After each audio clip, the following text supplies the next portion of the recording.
Good morning, everybody. This is Richard Solomon, WCWP 88.1 FM, Brookville, New York, coming to you live from 88.1 FM, streaming on WCWP.org and possibly on YouTube. If you go to YouTube at tcbradio, WCWP, all one word, all squished together, no caps, no spaces or whatever. We are doing really, really nicely on YouTube, so thank you for all your support there, and we'll be in various other formats. April is Autism Awareness Month. And this month, we've actually had a number of different shows that you'll be seeing and listening to both on FM and YouTube about autism. Today, my special guest is Lisa Liberatore, who is going to talk about the regatta. And this is important because I hope that in every April we rebroadcast this show. And it's in, I'll actually let you introduce the topic. There's a row for autism, and it's hosted by the Friends of Port Rowing. And it's this Saturday, April 13th. But it's every April, and this is the second annual, and hopefully there's more. You have a son with autism. Right. So this is the second year, and the first year was an impromptu, 3 months, not less than 3 months, we got this regatta together. And we had, it was started after, due to our other son, who's not on the autism spectrum. He was rowing for Chaminade, local high school. And give a shout out to them. Shout out to Chaminade. We love Chaminade. And, we're bringing Michael, who's 15 now, to these regattas, beautiful sites, Philadelphia, Saratoga. And he would see his brother row and say, I want to row.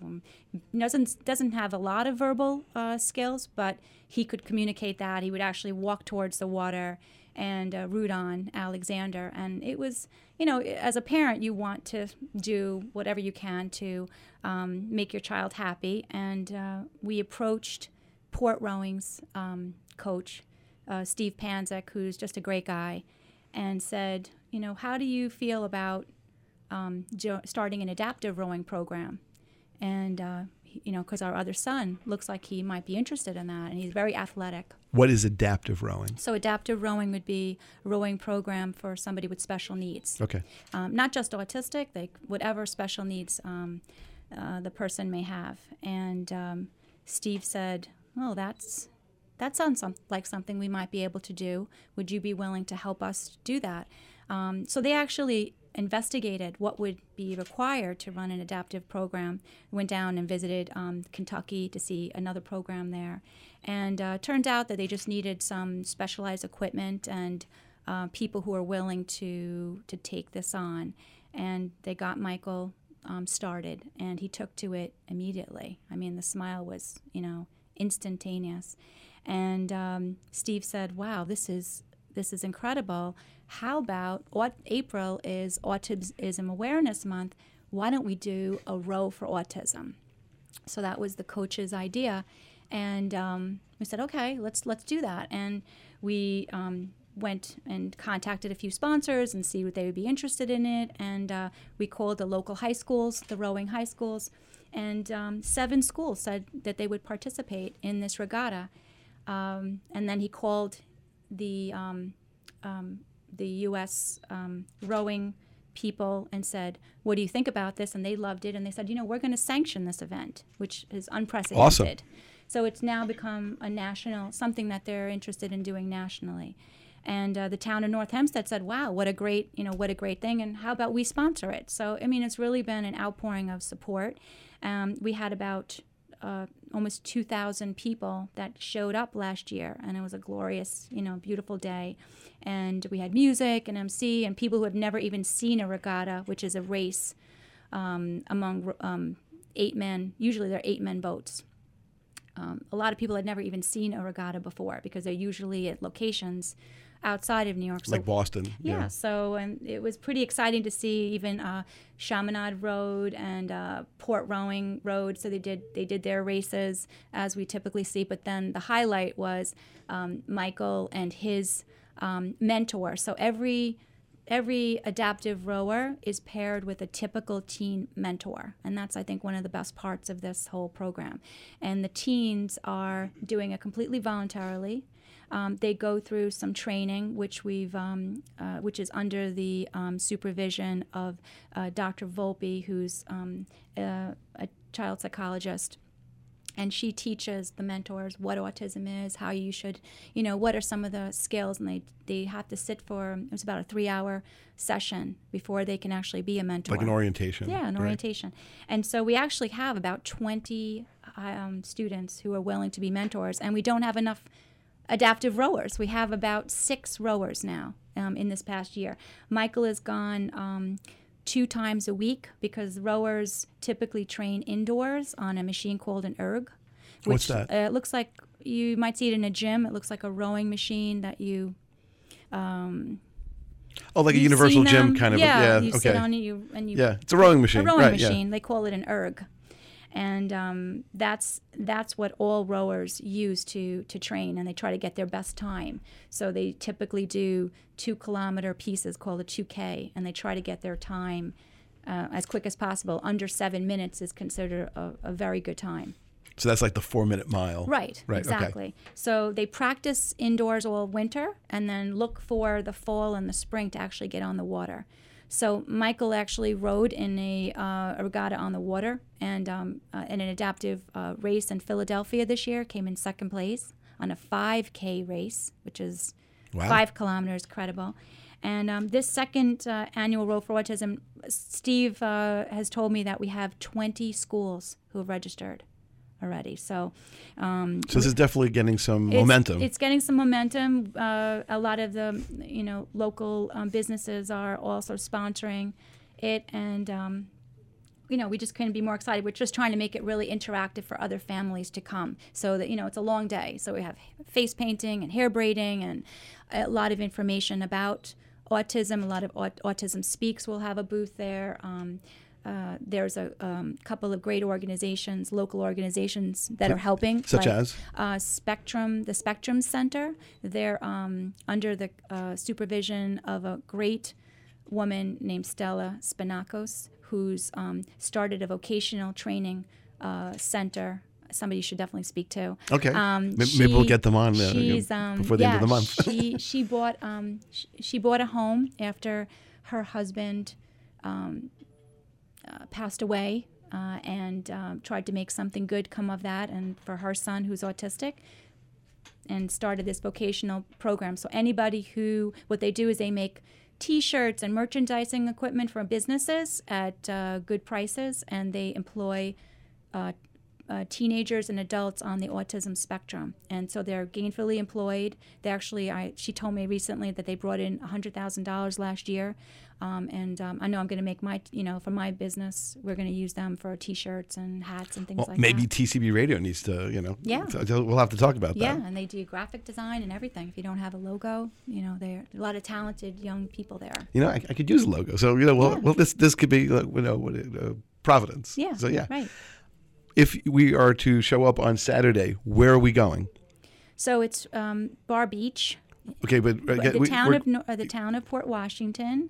It's Bar Beach, and is there parking? Is there a website? Oh yeah, there's parking, and they can go to portrowing.com. There you go. And look at the tab there for Row for Autism. It has all the details about the event.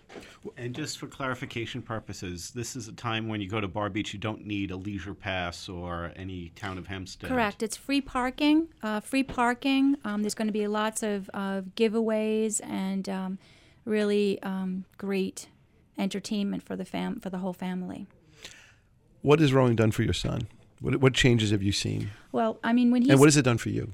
Well, first of all, I can't, the feeling of self-esteem and I think the feeling of accomplishing something is something that you can see is something that he understands and he feels really good about, and that translates into a feeling of can-do for other things. So his teachers have said to me, is Michael on medication?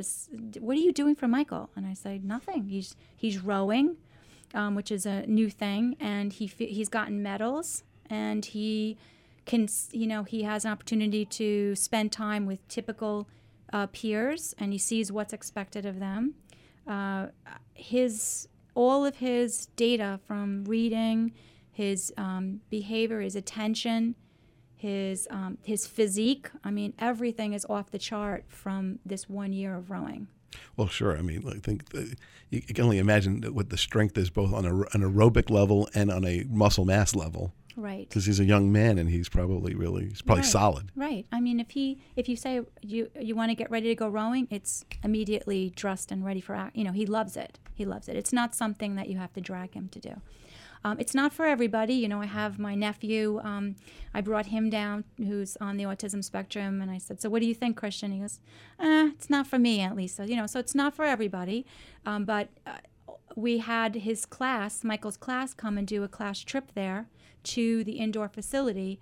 6 kids, all different levels of disabilities, and the teacher was very surprised that some of the kids that she thought there's no way they can row, they have poor muscle tone or they have no attention, they actually did really well. So I don't think you can make any judgments. I think the best thing is to do is just try it out and see if it's right for that child. Do you see other types of sporting events being modeled to do some of the same things, but maybe for people who aren't rowers, but these types of events or some organized sports? Yeah, I think that there are some sports that lend themselves more to children or teenagers on the autism spectrum. They tend to not like loud noise. They like rhythmicity, so that's why I think the rowing probably has been an ideal sport. And it's not something that a lot of people know about, so I think that's why it's novel. But the rhythmicity of it, the predictability of it, the discipline of it, and then the intense aerobic activity that they get, which really I think helps get out behaviors, and especially young boys going through hormonal, fluxes. I see all his aggression went away. I mean, there was aggression last year; it's gone. I think that's whatever you do. I can't emphasize that it shouldn't be token sport. It should be real intense. I'm here to work out hard kind of sport to get the benefit that I see. I think skiing is another option. Tennis is another option. But some sports I think are just very difficult. The noise and like soccer, like baseball, like maybe basketball could be also very good. Let's talk a little bit about your personal journey. Mm-hmm. How old was your son when he first was diagnosed? And how did that impact you and the whole family? Well, I have 2 sons. So the first son didn't speak or say anything until he was after 2 years of age. So when Michael wasn't speaking at 2 years of age, I said, okay, well, that's okay. He's going to start speaking soon. Had I known what to look for at that time, 15 years ago, I would have probably seen the signs sooner, because you can see it now if you look at pictures, the gaze look, the lack of interest in playing. But I just thought he wasn't speaking, and I thought, okay, well, I just need some speech therapy. When early intervention when I spoke to the pediatrician and he said, let's do early intervention analysis, when they did their evaluation, I'll never forget, my husband didn't even come that day with me, because it was supposed to be a routine thing that, he's just going to need some speech. And the therapist said, I know what he's got. And I said, what? He goes, PDD. And I said, PDD? Well, what's that? Well, there's a spectrum of autism. And I'm like, I almost fell off the floor. Wasn't expecting it. It was really like getting slapped in the face. And he left the room, and the other therapists in the room, really felt for me, because it was obviously not very good bedside manner.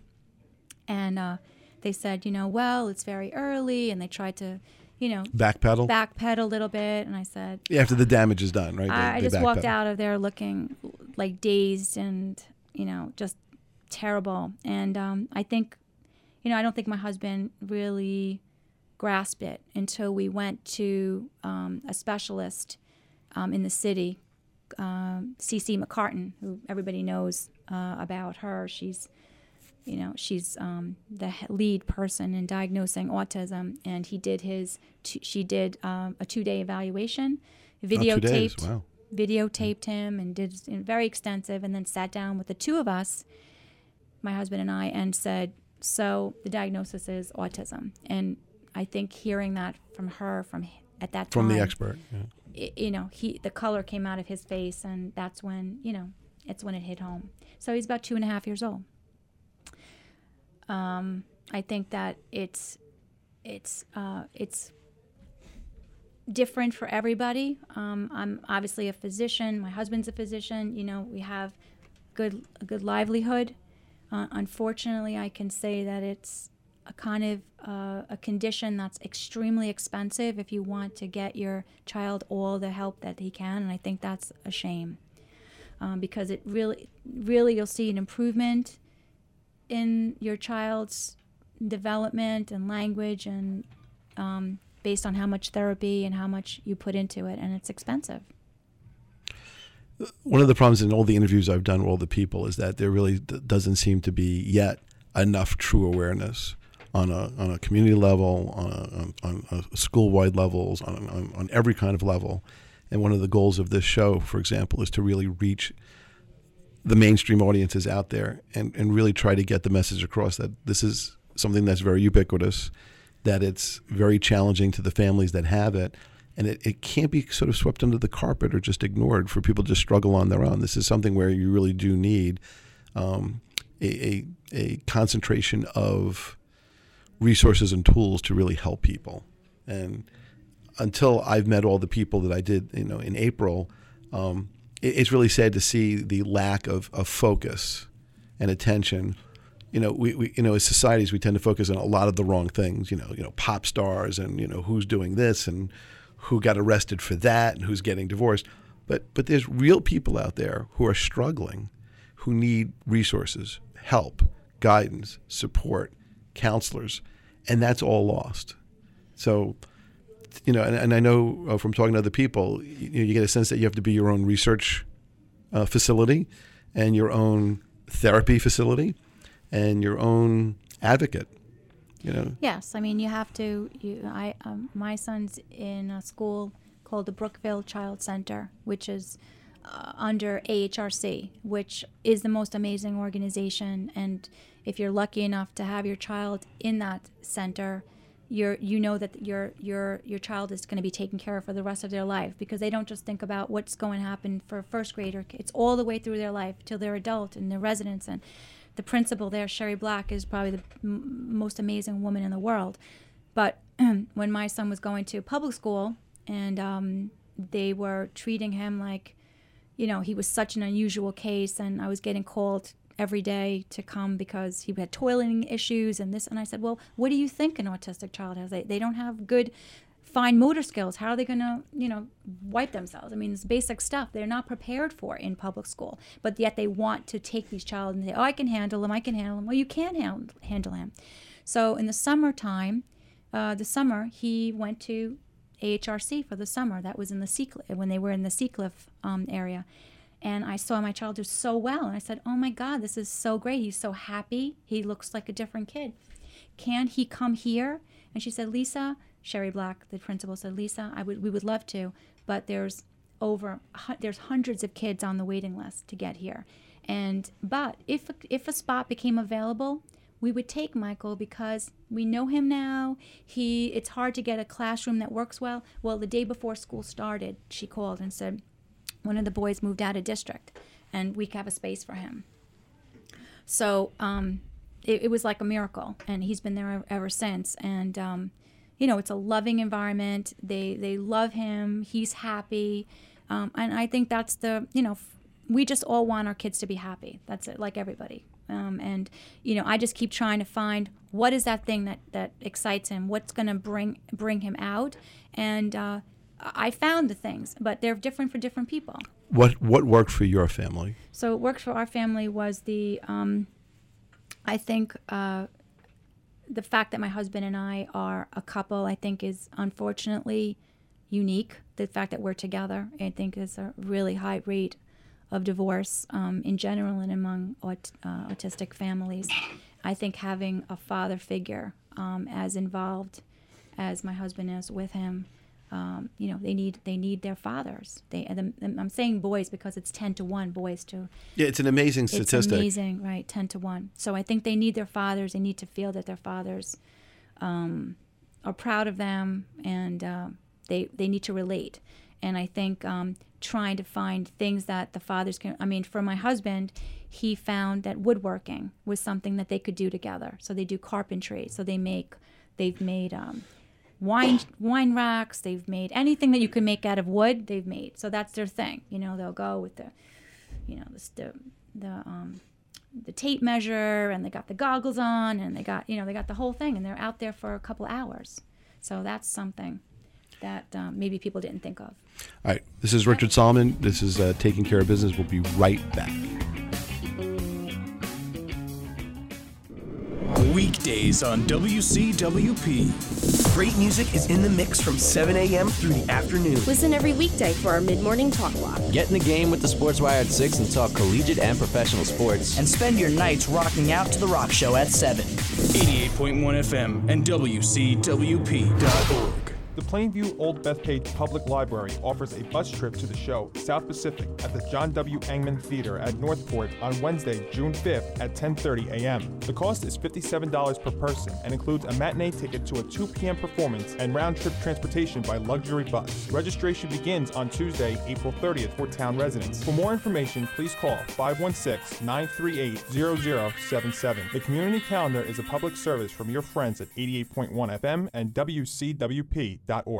Attend the 2013 WCWP Hall of Fame induction ceremony as we honor Steve Radoff, Harry Lowenthal, Bill Moser, and Bernie Bernard. The ceremony will be held on Saturday, April 20th at 1 p.m. in the Tillis Center atrium. Admission is free, but reservations are required. To reserve your seat, call 516-299-2682. The League for Animal Protection of Huntington celebrates a milestone anniversary this year, 40 years of saving lives. You can help ensure that the LAP will continue to be successful in saving lives for another 40 years by adopting a cat or dog, making a donation, or becoming a volunteer. For more information about how you can offer your support, please call 631-757-4517 or visit laphuntington.org. The community calendar is a public service from your friends at 88.1 FM and WCWP.org.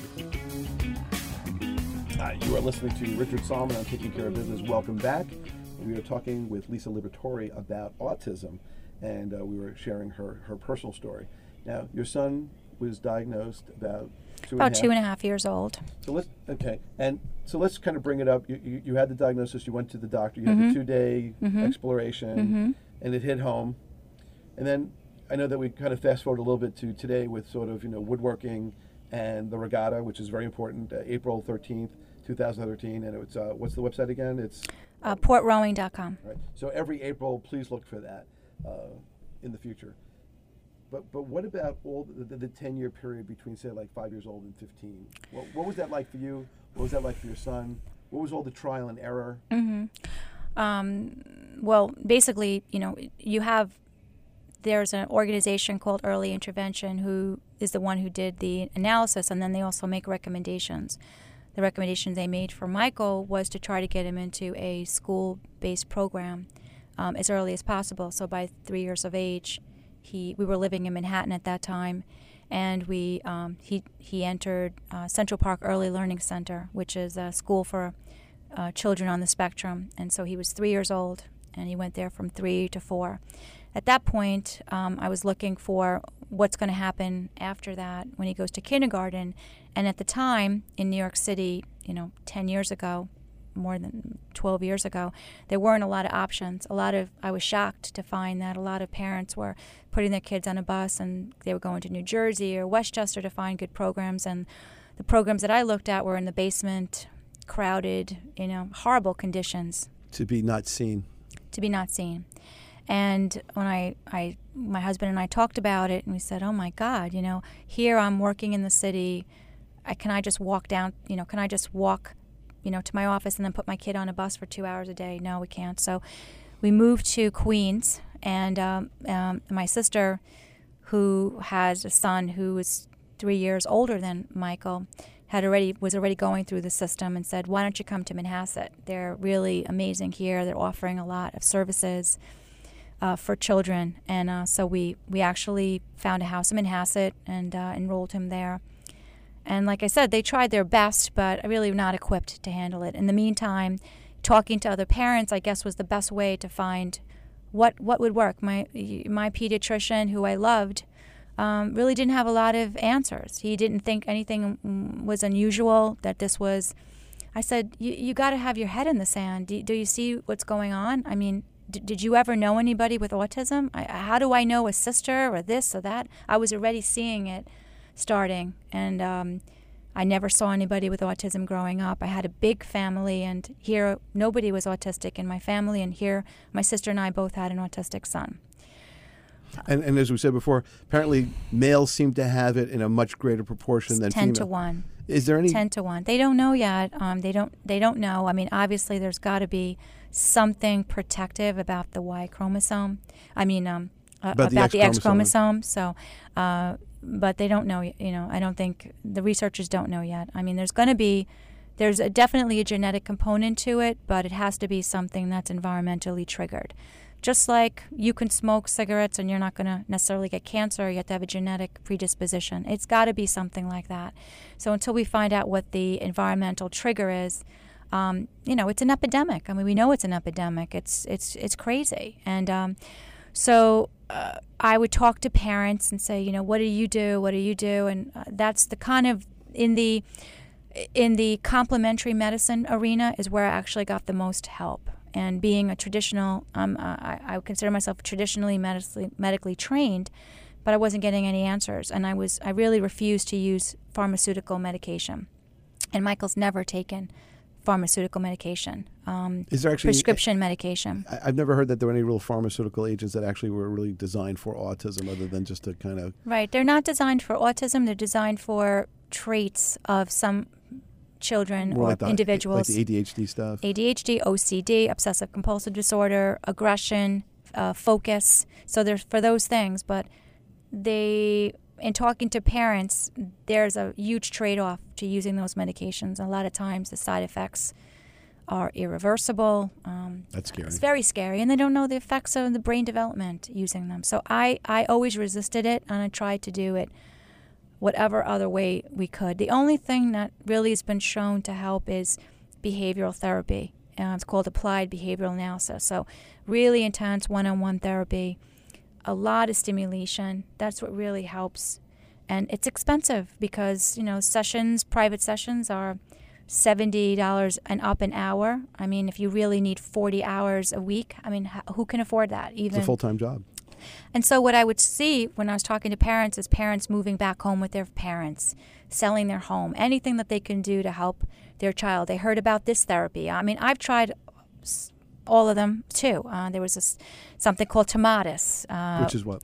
Tomatis is a therapy where you listen to special filtered music, which is supposed to help the vestibular, the balance system, and had claims of amazing improvement in autistic in children with autism. So it was $7,000 for a 1 week for a 10-day treatment with no data to show that it really worked. And me and a whole bunch of other people tried it. And I met a woman there from Southampton, was traveling all the way to the city, 2 hours just to do this session, was living, mortgaged her home to be able to do this. And at the end, they were collecting data to see if it worked, and we were collecting the data. So we were actually paying to do their study. And at the end, they showed that there was about a 20% improvement. And what's an improvement? What was that? There was so much that was vague about it. I mean, I could never tell somebody to do it. So I don't consider that a successful form of therapy. My husband and I went to a conference, and I think this was life-changing. We went to a conference called DAN, Defeat Autism Now, which was started by parents who felt that they were the best ones at communicating to the physician what was working, what was not working. And they joined physicians who understood that. Hey, you got your child all the time. And, we're doctors, but you know what's working and what's not. So when a parent says, hey, I give my kid pizza, and he acts wacky, the parent's not wacky. There's something about that. What is that? And so they were willing to study it. So it's a session where there was actually, in the audience, about 70% of the conference was parents, and 30% were providers, pediatricians, people who worked with autistic children, trying to learn more. And my husband and I came away with a deeper understanding of what were potential causes, triggers. We understood that this is probably there's something biochemical going on, that if you weren't able to do if your body is not able to do one specific thing called methylation, for chemistry people, it's adding a methyl group, the CH3 group, to a molecule that's called methylation. Well, methylation is important for your brain, for your dopamine receptors, important for your liver to detox toxins. It's important for your gut. So guess what? If your body can't methylate, you have problems in all your organs. Well, children on the autism spectrum have problems with all parts of their body. They have GI issues. Some of them have diarrhea, horrible constipation. They can't, toilet train. They have problems detoxing chemicals. They have, tension, brain issues. So there seemed to be, to me, that made a lot of sense. And we're not testing people's methylation ability. So the screening that's used for babies will not detect autism, because we're not testing for autism. We don't have a test for it yet. But they sounded like they were on the road to figuring it out. So they said, try to do whatever you can to support the child, knowing that they don't have this possibly ability. So diet is very important. And they did a really interesting study. They studied all of the parents, like thousands of parents, and all the things that they did, and rated all the things that they did from what was the most beneficial, and then rated what was the side effect. So if you gave medication, maybe it worked 20%, but the side effect was 75%. Well, at the top of the list was diet. So diet had the biggest effect on the child's ability improvement, but had the lowest risk. I mean, what's the risk of taking out dairy and gluten from your diet? Nothing. So I heard, a woman speak, and she was crying. She said, if I would have known, I would have done this so much sooner. But I kept saying, oh, it's so difficult. How am I going to not give my child pizza? I mean, what kind of mom? Every birthday party is cake and pizza. And ice cream, dairy. Ice cream and dairy. So, when her child was throwing his hands, punching the walls, and putting his head through the wall, she finally, at 10 years old, decided to do the diet. And to her, it was like a miraculous improvement, almost immediately. So, I mean, if you hear the stories, you say, I'm going to do this. And I would say that maybe not everybody sees an improvement, but my son's been dairy-free, gluten-free since he's 4. He's 15 now, and I would never go back, because we saw the improvement. We had one night like that after a birthday party. So basically what all of you people basically did was empirical data in a self-contained study. Right. Because there was nothing out there for you to draw upon other than your own collective experience. Right. And it's a shame that you had to resort to that. Right. And that's what, and I would tell my husband, you have to talk about this. You have to talk to other parents, because you won't know what to do. You won't get any, we won't know what works, what doesn't work. You can't kind of not be, you can't be ashamed. You can't be embarrassed. I mean, it's kind of embarrassing sometimes when you're walking, and I had it happen to me in a store where he threw a Crate and Barrel. I was in Crate and Barrel, and he threw himself on the floor, and his behavior was out of control, and I was trying to pull him to get up, and he was all his energy was pulling me down. And this woman walked over, and she said, that's not the way you treat a child. And I'm like, oh my God, this woman thinks I'm, doing something. I said, if she would have said, can I help you? Is there something? But there's almost like a card I'd want to give out to say, my child has autism, and his behavior is not bad parenting. It's not voluntary, and it's not So I had it happen in church. He's rocking and moving. We were so where we go to church. We felt praying and being spiritual and being close to God was going to help us. And that's just the way we've been brought up. And we want to bring our child to church, but standing in church for an hour is difficult for typical children. So we were so proud of him. He was standing in church, and he was moving a little bit, rocking. And this woman tapped me on the shoulder and goes, can you keep him still? And luckily she said it soft enough that my mother-in-law didn't hear, because my mother-in-law, if she had heard, she would have, bit the woman's head off. But, she would have violated a commandment. Yes. She would have definitely been Christianly. So, but doesn't that come down to my point, sort of, which is there's no awareness in the mainstream media and the mainstream discourse, because if there are so many ignorant people out there, and yet there's an epidemic going on, why isn't the information getting out there? What's wrong? Why isn't it out there? Because if it's, what is the population right now? It's one out of how many people are diagnosed with an autism spectrum disorder? It's between 1 in 50 and 1 in 88 now, depending on what you read. Okay, so let's assume it's somewhere in the middle, which is like, say, 65. All right, 1 in 65 people, that is a lot of people. And that's your neighbors, your friends, your schoolmates, whatever. How could all these people just sort of be ignored? I mean, and why isn't society doing more?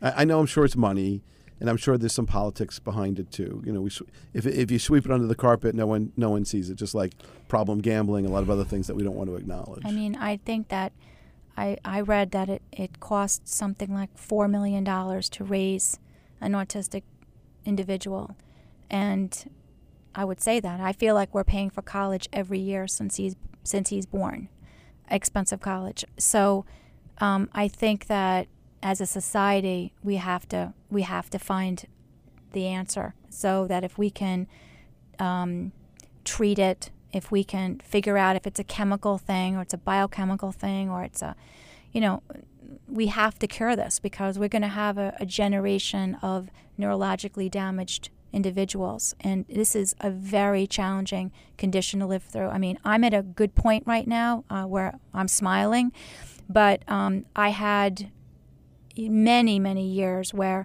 our family was in complete turmoil. I mean, when he was 8 years old, I got to my wits' ends. We were screaming in the house all the time. He was a nightmare to get dressed, nightmare for anything. We couldn't go to anybody's house. We couldn't go to any function. Everybody had to come to our house because there was no way I could take Michael out. He would sit in the middle of a room and just rip toilet paper in the middle of the floor. And people say, "Oh, that's okay. Let him do that." I'm like, if that was your son sitting in the middle of a floor with people all around ripping and throwing toilet paper up, and would you be happy?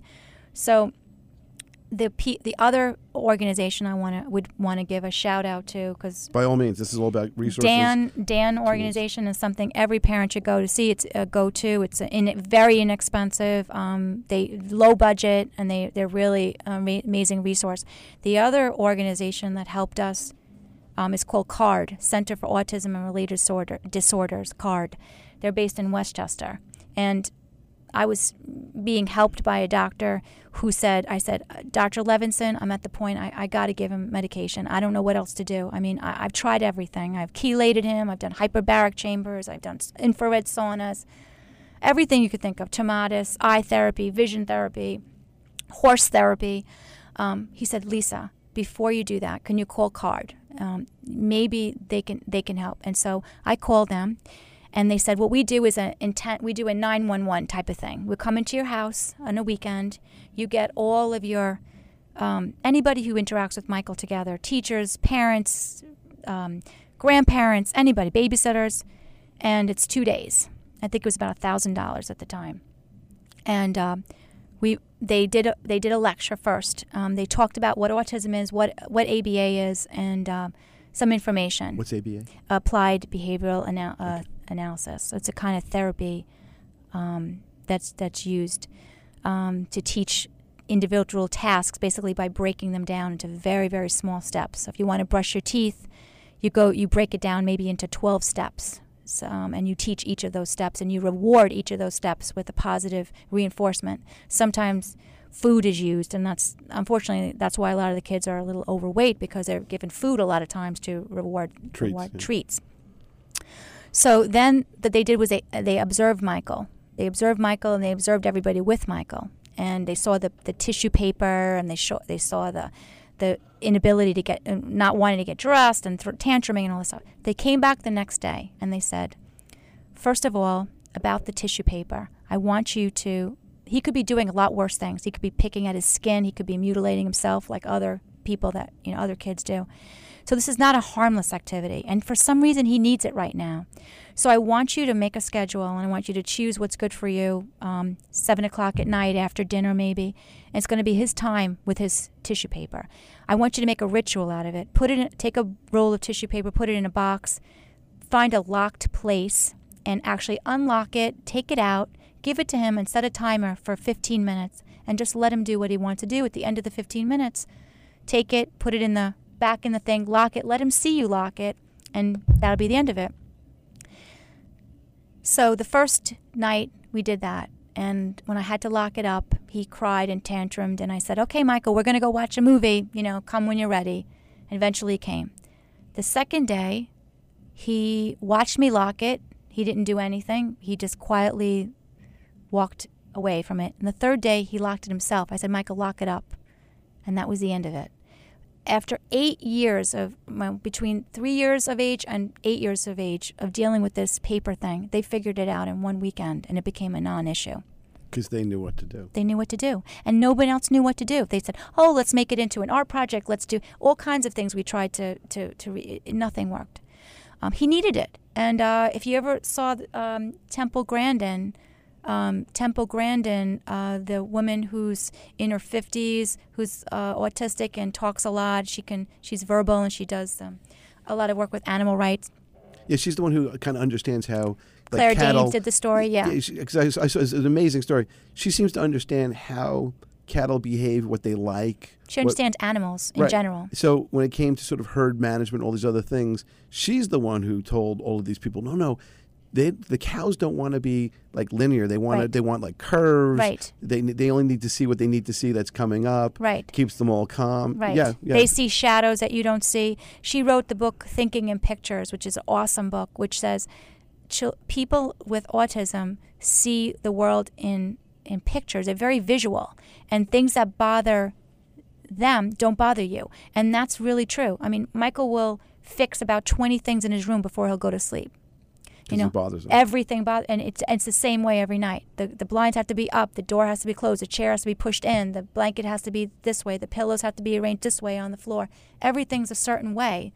The music is a level of 3. Very, very visual and very disciplined, and animals are similar to that. So she would say that she needs to still to this day, she needs to tap wooden spoons on a sink. That's like something that she has to do every day to calm herself down. Something about it. A wooden spoon on a sink, she does it every day. So he needed the paper. He doesn't use the paper anymore. He doesn't do it anymore, which is a good thing. How did it end? How did it phase out? And what was your reaction to the phasing out? It gradually phased out where he wasn't interested in it anymore, and I can't even tell you when it stopped. It just faded away. As he started to develop interests in other things, those things were that wasn't that interesting to him anymore. You have to find other things that they're interested in. He needs to be doing something all the time now. From when he wakes up in the morning, he wants to know what his schedule is.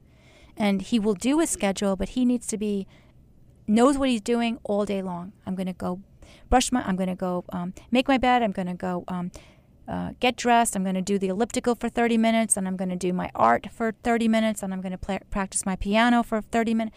The whole day he wants to know. And if he's busy all day, I think it's a matter of just being busy and finding other things that are not as fascinating as the paper. Throughout this entire journey, what helped you personally? Because this is financially exhausting. It's emotionally exhausting. What gives you strength, and what gave you a push? I think that there's been a slow but always progress. He's always doing better. So that always, every time I see something get better, he sounds out all the letters of the alphabet and then puts a word together. At. Any little progress means more to somebody who has a challenged child. So I think we always see progress. We're very happy for anything. I mean, he's a black diamond skier. Wow. He's the best swimmer in the pool. He can hold his breath longer than anyone else and any other kid. There's things that he excels at, and those things are the things that we just try to build on and look to that. Our church community is so supportive. He's an altar boy now this year, and they say he's the best altar boy because he's not like the other altar boys that are just making jokes and playing around and goofing off. He's really focused. Yeah, he's very focused, and he knows his prayers in Greek and in English. He's just an amazing kid. He gives a lot of love. He's very, very affectionate, and I know he loves us. I know he's happy, and he knows that we're there for him, and so that's, I think, what keeps us, feeling like we're doing the right thing and going the right direction. How long did it take you to feel that you were being loved back? Because, you hear from parents with children of autism that they don't really reflect it back so much. Michael always, to me, was affectionate. The way he looks at me, he always, butterfly kisses. He's always affectionate to me. He was more distant towards my husband, and my husband didn't feel that love, and that turned around in the past couple of years with the woodworking and with finding a connection that they could do together. And then once he was able to do crew, and he saw, wow, I'm doing this well, and look, my dad's talking about me. Look at Michael. We actually had an indoor competition where they didn't even do an adaptive race. What they did was Port Rowing sponsored the Long Island. It was a Long Island championship. They had all 50 ergs, all these machines in one big room, and they're hooked to a virtual screen which has little boats on them, so they could see how they're virtual boats. And they decided that since Michael was doing so well, he would just race with the typical high school students. Well, he beat out half the kids. So here he was racing. Kids didn't know he was autistic, and he beat out half those kids. So, and they had two Olympic rowers came for that event to speak to the other rowers about what it meant to be the Olympics, and they're twins. They're actually twin brothers that rowed in the Olympics. And we were sitting in the bleachers, and they said, we'd like to give a special medal to our Michael Casares, who raced in the adaptive race today, and actually raced in the high school novice heat. And he was sitting on the bleachers with us, and he had to leave us and go down the bleachers and walk down all by himself, which is actually a big deal, and get an award, turned around, stayed, smiled for the picture, and came back to us as if, I do this all the time. And I think that seeing his father, Michael does this and Michael does that, that's what turned their relation. And he's actually even more affectionate towards, my husband than, he's like all over my husband, so they really have a special bond now. And he mimics my husband all the time, Dad, it's very cold outside. He goes, whoa, it's really cold out. And so, or he likes to say big words like, it's an opportunity, or it's, big words, he thinks we'll have let's have a conversation. He says, it's a conversation. And he goes like, yes, let's have a conversation. What do you want to talk about? It's like, what do you want to talk about? So they have these phrases that they say between each other. So they're, It's almost like like an inside language. It's inside language. Like right. jargon. Right. Yeah. Right. So it's nice. What would you say to someone right now who is beginning the process? Because obviously the good news is in all of the years that you've struggled through this, you've kind of helped pave the way, and people like in the Dan group and others and CARD have sort of amassed some information. Right. What should people do if they're beginning this journey right now? It's a little bit better, but it's still a long way to go. I think you want to be creative with your child's time outside of school when they get home and on the weekends, and that's opportunity to stimulate your child. And what I found is it's too exhausting for one person. I'm a working mother. I think working saved me from not being burnt out, and also, of course, allows me the ability to earn a living to support him. But to help provide for him. But if I didn't, I think it's exhausting and it's too much for. I see the stay-at-home mothers who their whole life is revolved around their child, and they look really burnt out. They look exhausted, and because it's too much for anybody, even a mother who loves their child. You have to try to find different people to come in, recruit cousins, all the high school students. They need to do community work. Look for a high school kid who wants to do, give me 1 hour, 3 days a week. But when you come, you're going to be fresh, and you're going to be, I'm the person who does, takes Michael for a run. Oh, I'm the person who does reading with Michael. Or I'm the person who's going to sing songs to Michael. Stimulate the child in as many different ways as you can, but use different people as much as you can, and try to lock people into, commit to a time that they're going to be there every time, because Michael looks forward to it. Chris, what time is Chris coming? Chris is the guy that works them out. Tasso is a local teacher who does some couple of hours on the side, and he does he's his buddy. He's his goof around buddy. They go to Starbucks, they go to Bed Bath & Beyond, they do some yoga, but everybody comes with an agenda and something different. I have a friend of mine's daughter. She loves to dance. She comes Friday nights. They do dance. She puts the music on, and they do a choreography. They do a whole dance thing for an hour. Burn off a lot of sweat. He loves it. So a lot of different things. Try to stimulate them. Now you have a nephew who has autism. Yes. Christian. Mm-hmm. How does your son get along with his cousin? They're very funny together. Christian is very verbal, so Christian does most of the talking, and Christian acts as if he is, the teacher. So it's funny because Michael has skills that Christian doesn't have, and Christian has can do things that Michael can't do. But it's very funny to see Christian because he definitely takes on the older cousin role. So they love each other. When they see each other, there's lots of hugs, and I'll find them, in Michael's room, under the covers, watching a movie. There's definitely a connection there, very very warm, loving connection. But they don't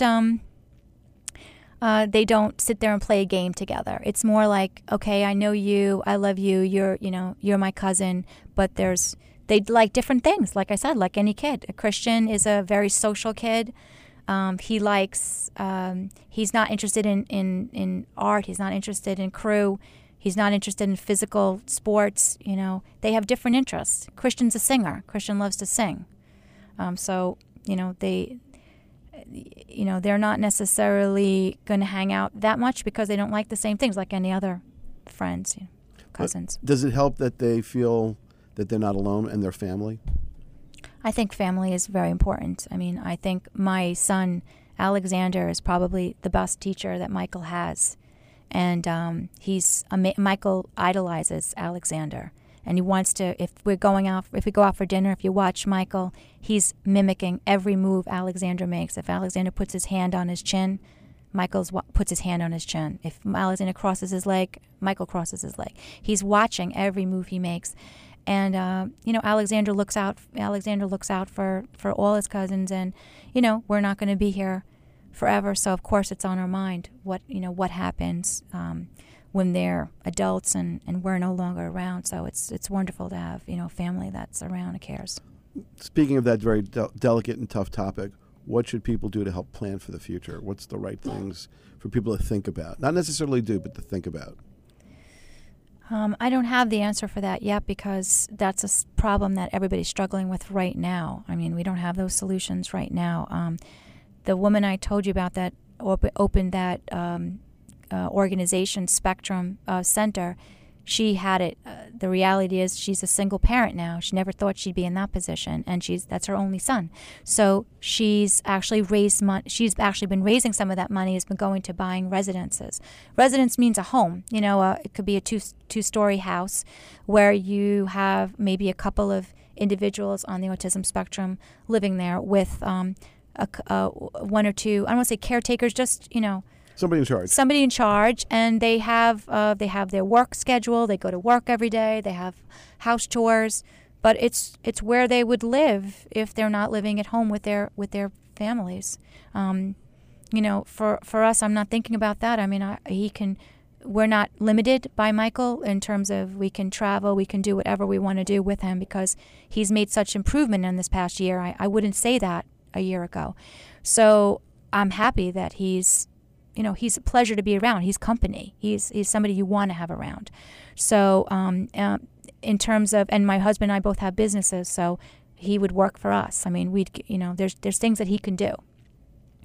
I hope that more and more organizations will employ people on the autism spectrum, because there are some skills that I know Michael has and other children on the spectrum have that are even better. They're better suited at certain jobs. I mean, if you want 50 nails nailed in perfectly spaced, you want Michael to do it. If you want this desk refinished, you would want Michael to do it, because he will sit there and get every bit of the old paint off and paint it perfectly. I mean, he has better attention on that detail than a lot of people do. So I think we just have to find skills and jobs that are better suited. Right. You have to harness the strengths and then right. use it. I know, for example, we knew someone who was like really great at software code work, and it's considered to be very, very, to many people, it's boring, it's tedious or whatever.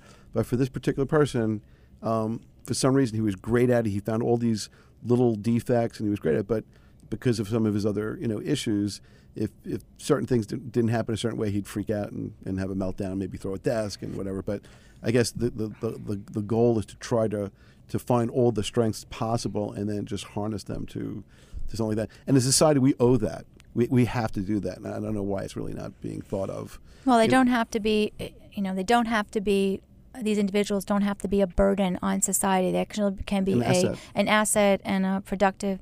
And we're just, there's, at AHRC, they actually started a project where they are taking software, computer parts and hardware, and they, the students and individuals in HRC are specially trained. They get a toolkit. They learn what all the tools are, and they actually take apart all of the hardware separate the pieces, and then those pieces get sold. And it's become an extremely lucrative business. There's a lot of gold in computers, and there's other precious Whatever metals. The parts are actually worth a lot of money. So. And finally, how much does the internet help, and how much does the internet hurt as far as the dissemination of information when it comes to all this? Well, I think the majority of there are quite a lot of autism sites. It's pretty overwhelming. I look at them just to see what the latest research is, if there's anything interesting that's come out, and most of it's genetic. But Autism Speaks is the one that's the most recognized, and it's probably beneficial for everybody to kind of centralize centralize the information as much as possible. So if Autism Speaks becomes the primary source, that would be helpful, because then you have to go to one site, and it's just so. Autism Speaks, I know they give money for families who need services, so they have a fund for that, and scholarships and things like that. They give grants. I know we're applying for a grant for the adaptive rowing program, so I think that's probably the most straightforward one. So thank you first of all, thank you for the passion that you have for this, for your love and commitment to your family, to your son, to your nephew, and for sharing your personal story, because a lot of people just don't do that. And I'm hoping that there are people out there who are listening who are going to be touched by this, and maybe it'll just make a few changes out there, and maybe with a few changes we could really build on it. Yes, I would just say that, for parents starting out, that it gets better, and just keep at it. And the children need a lot of love. They need a lot of love, and they need a lot of acceptance, and that's the most important thing. And I can see you really give a lot of love, and that's really important. So this is Richard Solomon. Thank you for being with us. April is Autism Awareness Month. Please listen to this and our other shows in April. We'll definitely rebroadcast them in the future. If you need to contact us, please send us an email, tcbradio@tcbradio at wcwp@yahoo.com. Thank you for listening. We'll see you next week. And remember, April is Autism Awareness Month. Please listen, understand, and spread the word. Thank you.